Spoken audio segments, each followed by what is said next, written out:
بسم اللہ الرحمن الرحیم۔ سامعین مکرم، آج کا جو ہمارا موضوع ہے، آج جس موضوع پہ ہم گفتگو کرنے جا رہے ہیں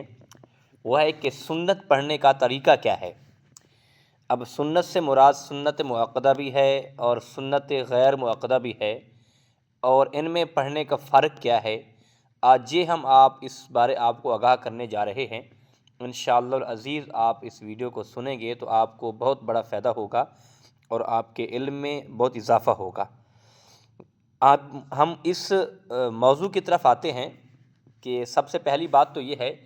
کہ سنت پڑھنے کا جو فرق ہے، یعنی سنت مؤکدہ اور سنت غیر مؤکدہ کے اندر جو فرق ہے، آپ کو وہ بتانے جا رہے ہیں۔ اس میں فرق یہ ہے کہ جو سنت مؤکدہ ہے اس میں ہم یعنی جب پہلی رکعت میں ثنا پڑھیں گے، یعنی سبحانک اللہم و بحمدک و تبارک اسمک و تعالی جدک و لا الہ غیرک، اور اسی طرح یہ ہم ایک رکعت مکمل کریں گے، سورۃ فاتحہ پڑھیں گے، پھر سورۃ اخلاص پڑھیں گے، اور اس کے بعد دوسری رکعت میں پھر ہم سورۃ فاتحہ پڑھیں گے، پھر آگے سورت پڑھیں گے، اور اس کے بعد جب 2 رکعت پڑھ کے ہم اتحیات پر بیٹھیں گے تو ہم اتحیات جو ہے عبدہ و رسول تک پڑھیں گے۔ یہ جو سنت مؤکدہ ہیں، یعنی مثال کے طور پر ظہر کی جو 4 سنتیں ہیں، ہم اس بارے بات کر رہے ہیں،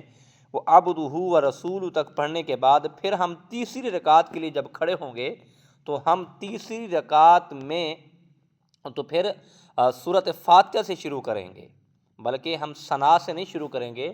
سورۃ فاتحہ سے شروع کریں گے، پھر ہم اس کے بعد آگے ایک سورت ملائیں گے، پھر اسی طرح ایک رکعت مکمل کریں گے، تیسری کے بعد چوتھی رکعت میں بھی ہم سورۃ فاتحہ اور آگے سورت ملا کے ہم رکعت مکمل کر کے اتحیات پر بیٹھ کے ہم اتحیات کو مکمل کر دیں گے۔ اور اس کے بعد ہم اب آتے ہیں کہ سنت جو غیر مؤکدہ ہیں ان میں یہی فرق ہے کہ ہم جب پہلی رکعت نیت باندھ کر ہم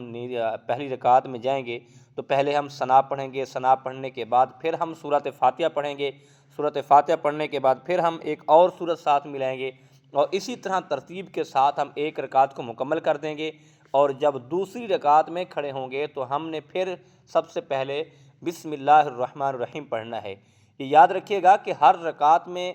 سورۃ فاتحہ سے پہلے بسم اللہ الرحمن الرحیم پڑھنا مستحب ہے۔ اگر پڑھیں گے تو آپ کو ثواب ملتا ہے، اور اگر نہیں پڑھیں گے تو آپ کو گناہ نہیں ملے گا۔ اور اسی طرح جب دوسری رکعت سورۃ فاتحہ پڑھیں گے، سورۃ فاتحہ کے ساتھ اور کی سورت پڑھیں گے یا چند آیات بڑی جو ہے آپ تلاوت کریں، اس کے بعد 2 رکعتیں مکمل ہونے کے بعد جب ہم اتحیات پر بیٹھیں گے، اب ہم پڑھ رہے تھے غیر مؤکدہ سنتیں، تو ہم اتحیات مکمل پڑھیں گے وَلِلْمُؤْمِنِينَ یوم یقوم الحساب تک، یعنی آگے درود پاک بھی پڑھیں گے اور دعا بھی پڑھیں گے، اور سلام نہیں پھیریں گے بلکہ ہم کھڑے ہو جائیں گے۔ کھڑے ہوتے ہی جب تیسری رکعت میں کھڑے ہوں گے تو ہم تیسری رکعت پھر سے ثنا سے شروع کریں گے۔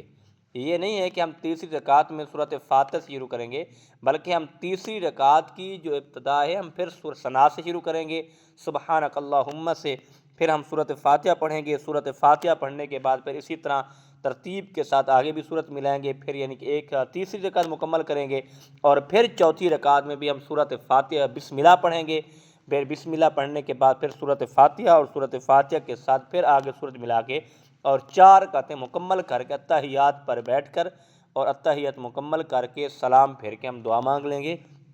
اور یہ تھا آج کا جو ہمارا طریقہ تھا، اور سنت مؤکدہ اور غیر مؤکدہ پڑھنے کا۔ بہت سے لوگ ہیں جو ان میں غلطیاں کر جاتے تھے جس وجہ سے ان کی سنتیں ہوتی نہیں تھی، تو ہم نے چاہا کہ آج اس مسائل پہ ہم بات کر دیتے ہیں، کہ امید ہے آپ کو بھی یہ مسئلہ جو تھا جو سمجھ آ گیا ہوگا، اور یقیناً ایسے مسائل جو ہیں یہ درپیش لوگوں کو آتے رہے ہیں، لیکن شرم کے مارے کسی سے کوئی پوچھتا نہیں ہے، کہ اگر کسی سے پوچھیں تو وہ کیا کہے گا کہ اتنا بڑا ہو گیا ہے، اسے ابھی تک یہ بھی پتہ نہیں ہے۔ لیکن علم تو سمندر ہے، آپ کسی وقت بھی پوچھ سکتے ہیں، اور کسی سے پوچھنا بھی یہ ثواب ہے، اور جو بتائے گا اسے بھی ثواب ہے، یعنی ایک دوسرے کی ہیلپ اور رہنمائی ہو رہی ہے۔ تو ہمیں دین سیکھنا چاہیے، جو مسائل ہیں ہمیں سیکھنے چاہیے۔ اگر کسی چیز کا علم نہیں ہے تو آپ بڑے سے یا کسی عالم سے یا کسی حفاظ سے آپ پوچھ سکتے ہیں۔ اللہ عمل کی توفیق عطا فرمائے۔ وما توفیقی